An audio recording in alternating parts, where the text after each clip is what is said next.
2, gospel. All the hymns, almost all the hymns and gospel songs all work with 3 chords. All right? If I go to the waltz department, here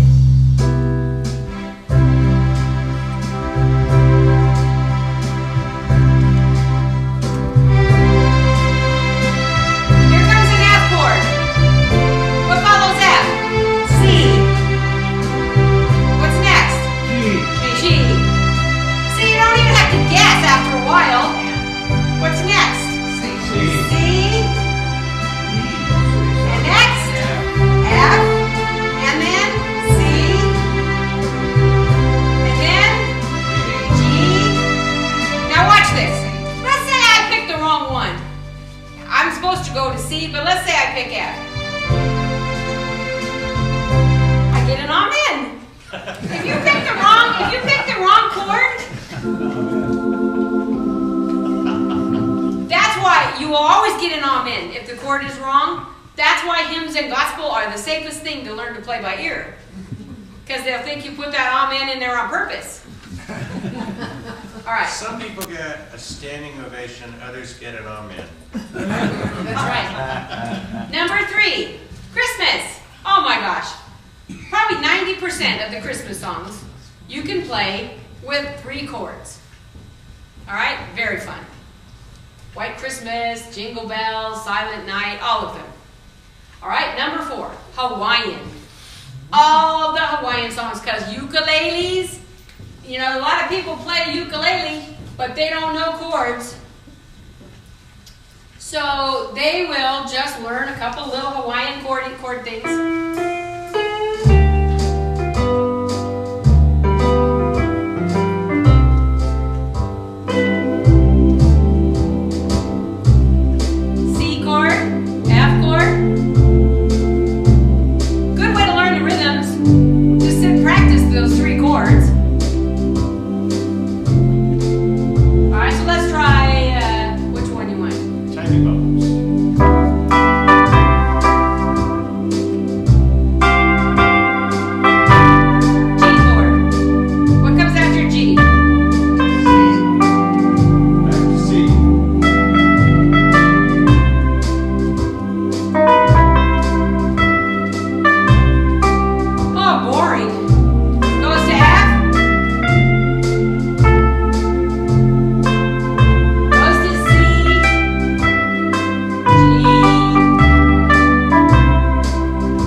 This is getting too low for some of the up here.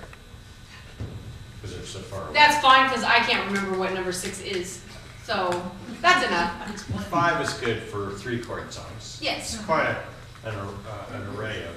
That gives you that gives you something to work with. Okay? Now, the key for playing by ear is just having guts. You gotta just try it. I learned by logic. I didn't have the gift of just sitting there picking it out. I still don't. It is not easy for me to sit down and if someone says, do you know, well, remember when the song Achy Breaky Heart came out? Stupid me. I had already had all this ear education, and in my old routine, I put myself in the car, drove to the music store, and bought the sheet music. $4.95 for Achy Breaky Heart. I get home, My husband comes home from work and sees it laying on the table. Starts laughing hysterically. What's so funny?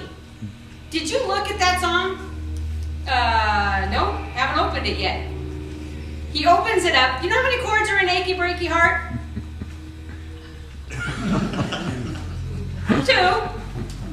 2. You know what they are? C and G.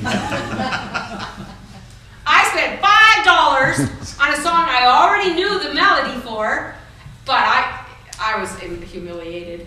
And I've never done that again. Because Achy Breaky Heart,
stupid song. It only has 6 notes and 2 chords.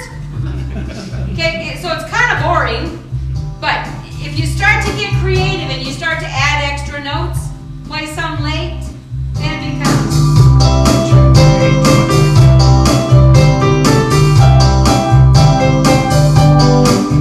See, now it becomes a lot more entertaining, and I love to play it. My husband runs every time I play it. He hates it, but I like it because it makes me happy. I don't care if it only has 2 chords. I've never gotten the sheet music. I ought to frame it. You should. And just put it up here somewhere as a reminder that most songs, and then there's a lot of songs, if you actually look at the sheet music, there's like hundreds of chords in it, like the Reader's Digest books. You ever looked at one of those? Yeah. If you open one of those, you'd never play again. They have horrendous chords in there. But smart people know that most of them are garbage chords. Not needed. You can simplify things by just getting rid of them, but you always have to play. There's certain places in a song that you can just, these little alarms go off and you go, gotta be a chord change right there. And you can't usually eliminate the first chord in each measure.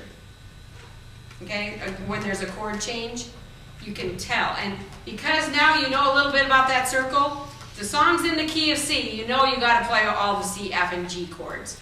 And probably if there's a D chord in there, you need to play those too. Okay, the rest of them, they're just there for ear candy. Ornaments. Ornaments. And when, later on, that's fine, put them in there, because then you start to sound really professional. But when you're just learning to play with no music, then keep it simple. K-I-S-S. That's not keep it simple stupid. That's keep it sincerely simple. Seriously.